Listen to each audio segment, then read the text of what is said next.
नमस्कार, मी Rajratna Jondhale. Top news मराठीमध्ये आपलं स्वागत. देशात 5व्या टप्प्यासाठीचं मतदान हे 20 तारखेला पार पडणार असून मुंबईतील 6 लोकसभा मतदारसंघांपैकी संपूर्ण महाराष्ट्राचं लक्ष मुंबई उत्तरमध्ये लोकसभा मतदारसंघावर आहे. या मतदारसंघातून भाजपाचे उमेदवार आणि प्रसिद्ध विधिज्ञ उज्ज्वल निकम विरुद्ध माजी मंत्री आणि काँग्रेसच्या नेत्या वर्षा गायकवाड अशी थेट लढत होणार आहे. पाहूयात यावरचा टॉप न्यूज मराठीचा हा स्पेशल रिपोर्ट. मुंबईतील 6 लोकसभा मतदारसंघांपैकी संपूर्ण महाराष्ट्राचं लक्ष हे मुंबई उत्तरमध्ये लोकसभा मतदारसंघावर आहे. कारण या मतदारसंघातून भारतीय जनता पक्षाने विद्यमान खासदार पूनम महाजन यांना उमेदवारी नाकारून प्रसिद्ध आणि ज्येष्ठ विधिज्ञ उज्ज्वल निकम यांना लोकसभेची उमेदवारी जाहीर केली. तर दुसऱ्या बाजूला त्यांच्या विरोधात माजी शालेय शिक्षण मंत्री आणि काँग्रेसच्या नेत्या वर्षा गायकवाड आहेत. मुंबई उत्तरमध्ये लोकसभा मतदारसंघाचा इतिहास बघितल्यास या मतदारसंघानं भारतामध्ये कदाचित असा एखादाच मतदारसंघ असावा की ज्याचं प्रतिनिधित्व बहुतेक सर्व पक्षांनी केलं. मुंबईतला उत्तर मध्य मतदारसंघ असाच आहे. उजव्या, डाव्या, मध्यम मार्गी समजल्या जाणाऱ्या सर्व पक्षांना या मतदारसंघात संधी मिळाली. या मतदारसंघात विधानसभेचे 6 मतदारसंघ येतात. यामध्ये विल्हेपार्ले, चांदिवली, कुर्ला, कालिना, वांद्रे पूर्व, वांद्रे पश्चिम हे मतदारसंघ येतात. विल्हेपार्ले मतदारसंघाचं प्रतिनिधित्व भाजपाचे पराग अळवाणी, चांदिवली मतदारसंघाचं शिवसेनेचे दिलीप लांडे, कुर्ल्याचं प्रतिनिधित्व शिवसेनेचे मंगेश कुडाळकर, कलिनाचं प्रतिनिधित्व शिवसेनेचे संजय पोतनीस, वांद्रे पश्चिमचं प्रतिनिधित्व भाजपाचे आशिष शेलार, तर वांद्रे पूर्वचं प्रतिनिधित्व काँग्रेसचे जिशान सिद्दीकी हे करत आहेत. यामुळे एक अपवाद वगळता विधानसभा निवडणुकात या मतदारसंघावर युतीचं प्राबल्य राहिल्याचं दिसून येत आहे. मुंबई उत्तरमध्ये लोकसभेची निवडणूक ही अत्यंत अटीतटीची होण्याची शक्यता आहे. कारण या मतदारसंघाने सर्वच पक्षांना प्रतिनिधित्व करण्याची संधी दिली आहे. पाहूयात नेमकं उत्तर मध्य मुंबईतील मतदारांच्या नेमक्या काय भावना आहेत. ऑब्व्हियसली उज्ज्वल निकम साहेब येणार. का? उज्ज्वल निकम साहेब मतदारसंघ सोडून अख्ख्या महाराष्ट्रात दहशतवाद्यांचा कर्जाकाळ म्हणून प्रसिद्ध आहेत. पहिल्यांदा आरोपी, गुन्हेगार आणि गुन्हेगार सिद्ध करून त्याला फासाच्या तख्तापर्यंत घेऊन गेलेले आणि कोणतीही खाजगी प्रॅक्टिस न करता त्यांनी जनतेसाठी जनतेचा लढा दिला. आज जर आपण महाराष्ट्रात बघितलं, कोणताही जर गंभीर गुन्हा झाला तर महाराष्ट्राच्या जनतेची मागणी असते की उज्ज्वल निकम साहेबांनी ती केस लढली पाहिजे.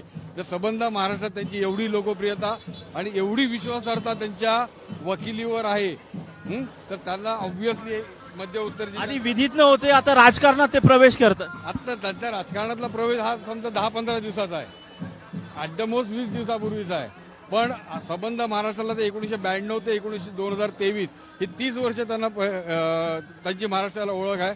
यहाँ का माहौल तो वार्ड नंबर 88, 91, 99, 97 इसमें शिवसेना, कांग्रेस और राष्ट्रवादी सारे मिलके सारे कार्यकर्ता मिलकर ताई के लिए मेहनत कर रहे हैं और ताई को यहाँ से बहुत बहुमत के साथ विजय कराने की सबका प्रयास है. 100% नरेंद्र मोदी, ये देश का भविष्य का सवाल है और ये देश के लिए भविष्य के लिए चुनाव हो रहा है.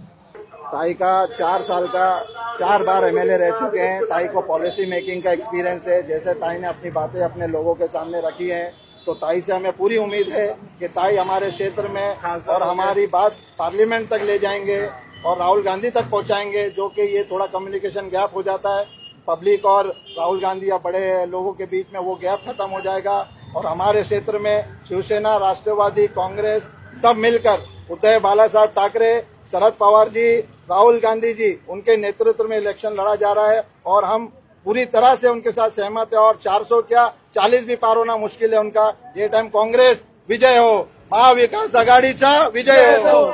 ये बहुत ही एक्सपीरियंस्ड कैंडिडेट है. जैसे इनके फादर पहले रह चुके, एकनाथ गायकवाड़ साहब रह चुके हैं, पहले एमएलए भी रह चुके हैं, एमपी भी रह चुके हैं, मैडम भी एमएलए रह चुकी हैं, एजुकेशन मिनिस्टर रह चुकी है. आप इनका बैकग्राउंड देखेंगे तो ये ग्राउंड से जुड़ी हुई नेता है. बहुत अच्छा काम करते.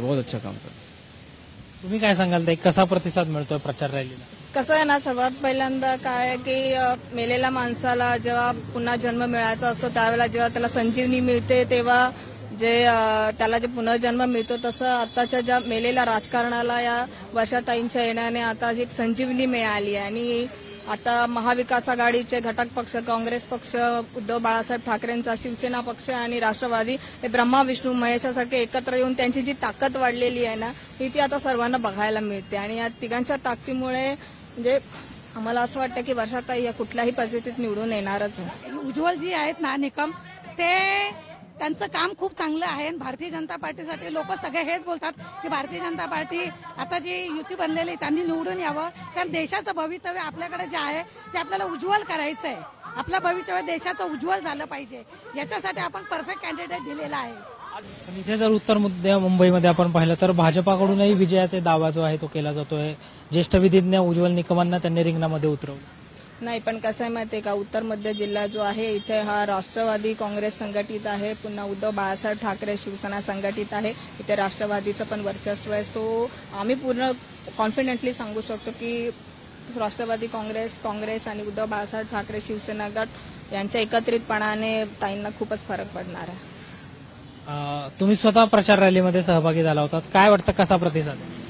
उत्तर मध्यमध्ये जेव्हा आम्हाला वर्षाताईंना जेव्हा डिक्लेअर केलं तेव्हाच आमचं जल्लोषाचं वातावरण सुरू झालेलं आहे आणि आम्ही दुसऱ्या उमेदवाराकडे अजिबात बघत नाही. आमचा जो प्रचाराचा नारा एवढा उज्ज्वल चाललाय, एकदम उत्तम चाललाय, एवढा जल्लोषात चाललेला आहे.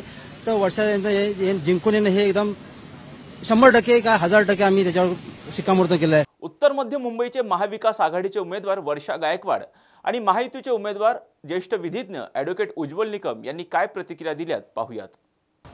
अभूतपूर्व प्रतिसाद आहे.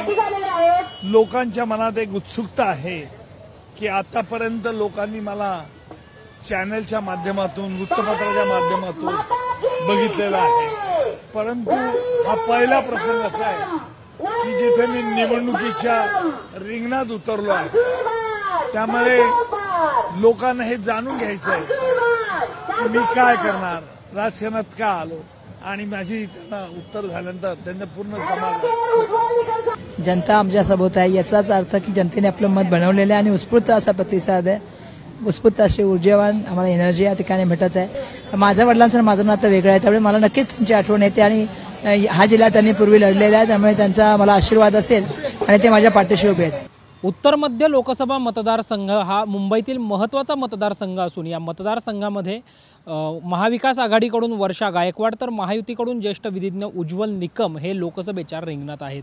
सर्वात जास्त धार्मिक एकतेचं प्रतिनिधित्व करणारा हा मतदारसंघ असला आणि या मतदारसंघामध्ये महायुतीचं जरी प्राबल्य मोठ्या प्रमाणावर पाहायला मिळत असलं तरी वर्षा गायकवाड यांचं असणारं धारावीमधलं काम आणि त्यांचे वडील माजी खासदार एकनाथ गायकवाड यांचं असणारं काम यामुळे या मतदारसंघामध्ये काटंकी टक्कर पाहायला मिळत असून उत्तर मध्य मुंबईचं मैदान नेमकं कोण मारणार हे पाहण्यासाठी आपल्याला 4 जूनची वाट जी आहे ती पाहावी लागणार आहे. कॅमेरा पर्सन शिवाजी साळुंकेंसह संकेत देशपांडे, टॉप न्यूज मराठी, पुणे.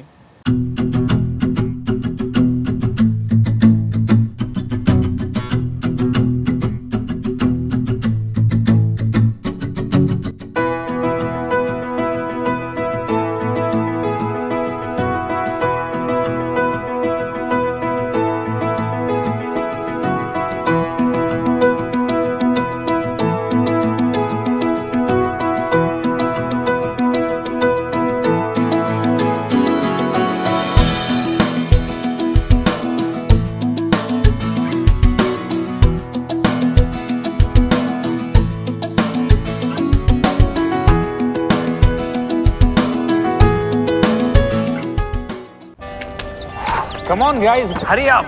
अरे सुन ना, एक ब्रेक ले लेते हैं. Guys, I'm telling you, तुम लोगों को सही से ट्रैकिंग नहीं आता. But that's okay, you can learn. रोज का ढक्कन देना. तो ये रेड वाला है, सही वाला देना. अबे ढक्कन, पहले तो सही पानी पीना.